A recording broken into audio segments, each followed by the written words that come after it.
Hello everyone and welcome to this video. In this video we're going to be taking a look at Square Weapons Dungeon for the PC. The game was produced and developed by Wingley and was released this year in 2019. The game is a retro 2D pixel art style game which has you traversing many dungeons in order to collect many weapons. However, is it any good or not? Here's a lowdown on this retro 8-bit style looking game and what it has to offer. The game's story revolves around you, the Dragon Knight, entering a new dungeon for the first time, only to find out that a magic tomb has been placed upon it, which seems to have stolen all your mighty weapons and weakened you right down back to level 1. It's from here that your quest begins and you will explore the dungeons and reclaim your stolen property while trying to gain experience and advice and advance upon your levels. That's it really for the story. Nothing too complicated, nothing too special, and really it doesn't need to be, as while simple, it works. The game's cast of characters consists of you, the Dragon Knight, who we don't really know too much about aside from what we're told at the very start of the game. There's an artificial intelligence who helps you through the dungeons and tells you where to get advice from, where to store your items, and where other characters are who you can get advice from as well, and that's really it.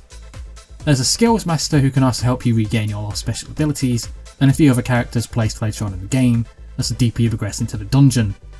But really, there's not many characters who have many character interactions. There are some that are there, but they're not really the important part of the game.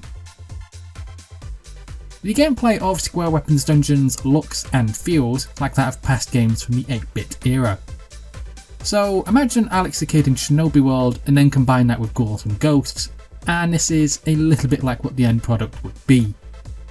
You travel through the many levels collecting your lost weapons hidden away in chests, while also trying to make sure that you don't run out of time, as there is a timer in this game that is constantly ticking down.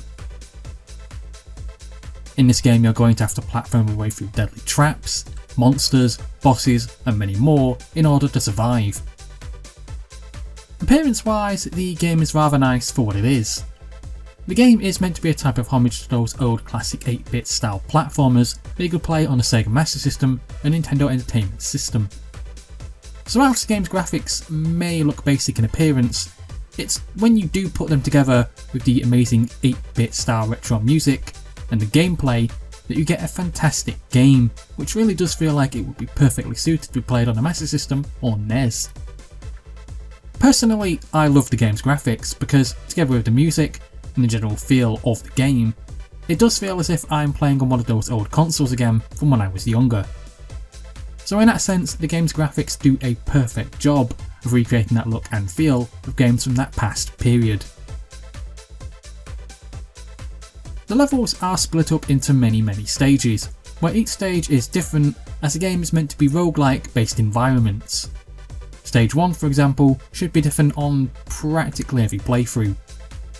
However, a lot of these stages do feel slightly the same after a short while, even if only changed slightly. They do feel a tad repetitive after a short while. It's also rather frustrating how once you return to the lobby in order to save what you've collected, you have to start right back from level 1 again. So for example, if you reached floor 50 and then return to the lobby in order to save all your items which you have collected, you then have to start right back again from floor 1 and have to go all the way back to level 50, right from the beginning. Well, if you're at this point of the review and you're looking at this game and are curious about buying it or not, I would say yes, the game is definitely worth purchasing. However, I only really would recommend this to older gamers, such as myself, who did have a NES or a Master System console when they were younger. This game is and does feel like a homage to those platformers from the 8-bit era, and it also takes on a lot of those games from what that period were about.